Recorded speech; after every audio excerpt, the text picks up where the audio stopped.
السلام علیکم ورحمۃ اللہ وبرکاتہ۔ میرا نام محمد مستقیم ہے۔ سر میں آپ سے یہ سوال کرنا چاہتا ہوں کہ یہ جو تصوف کے جو سلسلے ہیں، کیا کوئی سلسلہ سیدنا صدیق اکبر رضی اللہ تعالی عنہ کی طرف منسوب ہے؟ یہ بڑا اہم سوال ہے، اور اس جواب کی طرف جانے سے پہلے ایک بڑی وضاحت کی ضرورت ہے کہ عام طور پر جب تصوف کا نام آتا ہے یا صوفیاء کا نام آتا ہے تو ایک طبیعتوں میں، کچھ طبیعتوں میں انقباض پیدا ہوتا ہے، تقدر پیدا ہوتا ہے، بوجھ پیدا ہوتا ہے۔ یاد رکھیں، تصوف کوئی دین سے الگ چیز نہیں ہے۔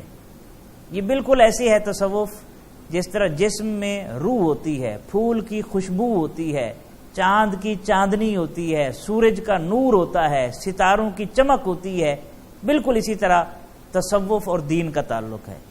دین ایک جسم ہے، تصوف اس کی روح ہے۔ اسی طرح دین ایک چاند ہے، تصوف اس کی چاندنی ہے۔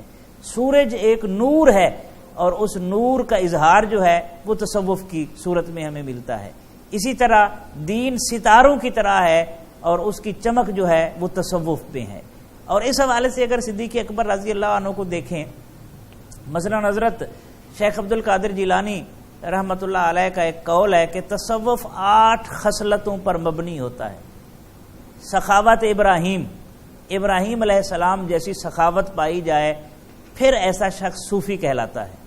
حضرت ابوبکر صدیق کو دیکھیں، جس زمانے میں عرب کے لوگ مال لوٹنے میں فخر محسوس کرتے تھے، حضرت صدیق اکبر نے اس دور میں مال لٹانے کا ریکارڈ قائم کیا ہے۔ ایسا کہ نہیں ہے؟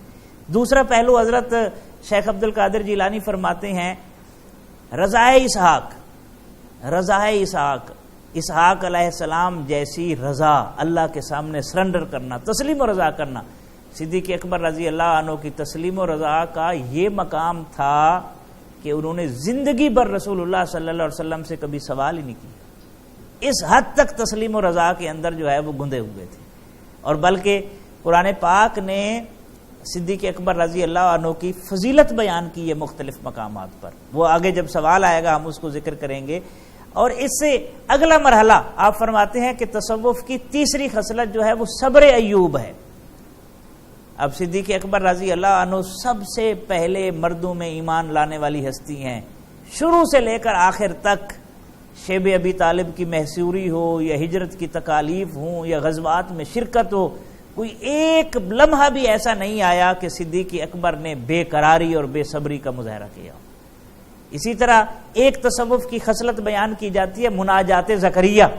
حضرت زکریا علیہ السلام جیسی مناجات، رب کے ساتھ ہم کلام ہونا۔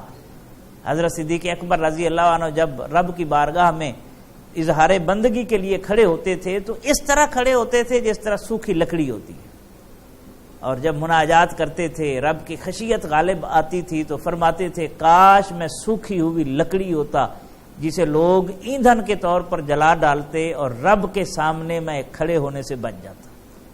آپ فرماتے کاش میں پرندہ ہوتا جو ایک درخت سے اڑتا دوسرے درخت پر چلا جاتا، اسی حالت میں میری موت آ جاتی اور میں قیامت والے دن حساب کتاب کے مرحلے سے محفوظ رہتا۔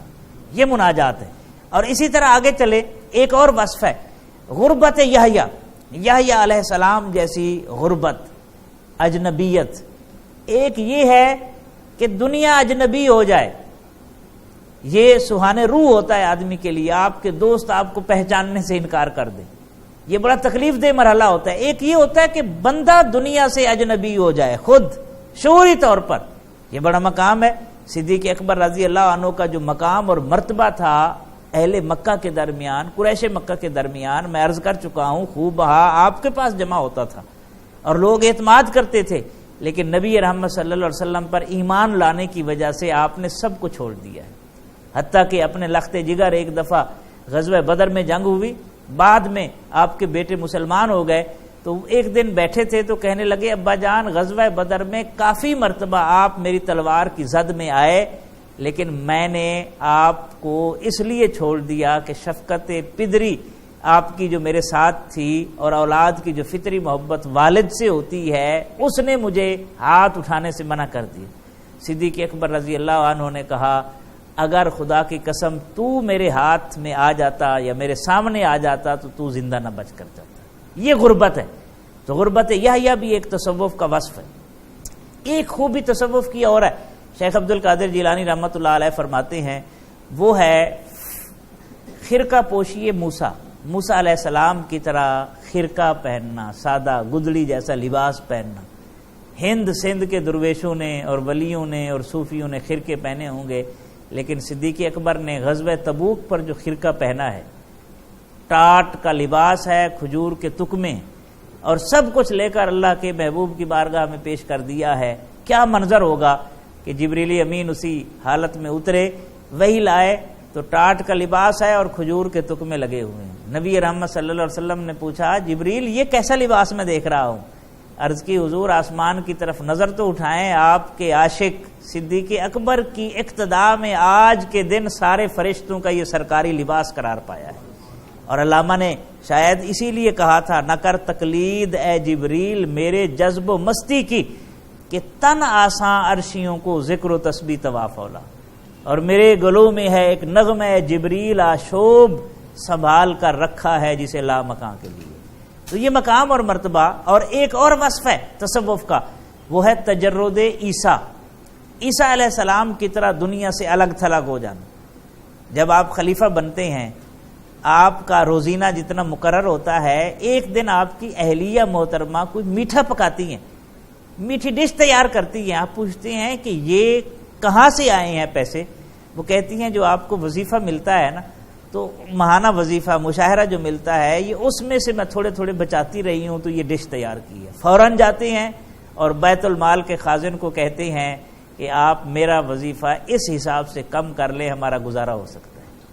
یعنی اتنا ناز و نعم میں پلا ہوا صاحب حیثیت متمول تاجر ہو، مالدار تاجر، اور اس کیفیت میں ڈھل جائے کہ دنیا سے بالکل اس کی خواہشات سے اوپر اٹھ جائے، یقیناً یہ وصف ہمیں صدیق اکبر میں نظر آتا ہے۔ اور فقر محمد صلی اللہ علیہ وسلم کیا ہے کہ دنیا جہان کی نعمتیں آنکھوں کے سامنے ہوں، لیکن انسان اتنا سیر چشم ہو جائے کہ کسی دنیا کی نعمت کی طرف نہ انگلی اٹھائے نہ نظریں ڈالے، اس لیے کہ اس کا مقصود اللہ اور اس کے رسول صلی اللہ علیہ وسلم کی ذات ہے۔ اور اگر یہ سارے اوصاف اکٹھے کیے جائیں تو کیا صدیق اکبر امت کے سب سے پہلے صوفی نظر نہیں آتے؟ یہ مبالغہ تو نہیں ہے، چونکہ صحابی سے بڑا کوئی شرف نہیں ہے۔ دنیا جہان کے صوفیاء کے چلے ایک طرف، صدیق اکبر کی 3 راتیں غار ثور والی ایک طرف، چونکہ آپ کے لیے صحابی سے بڑا کوئی شرف ہی نہیں ہے، اس لیے صحابی رسول کہا جاتا ہے۔ ورنہ اگر تصوف کی ٹرمنالوجی میں دیکھا جائے تو ہر صحابی آپ کو صوفی نظر آئے گا، ہر صحابی آپ کو تصوف کا شہنشاہ نظر آئے گا۔ تو اس سے پتہ چلتا ہے کہ تصوف کوئی دین سے الگ چیز نہیں ہے۔ اور رہا آپ کا سوال، یقیناً سلسلہ نقش بندیہ جو ہے وہ آپ کی طرف منسوب ہے اور آپ سے کسب فیض حاصل کرتا ہے۔